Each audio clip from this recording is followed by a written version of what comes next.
நீங்கள் தூங்கும்போது உங்களோட மூளை விசிறி மாதிரி வேலை செஞ்சுக்கிட்டே தான் இருக்கும்.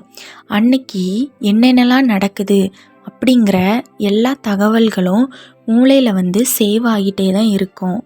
நாம் ஒழுங்காக தூங்கினாதான் நம்மளால் நல்ல முடிவுகளை எடுக்க முடியும்.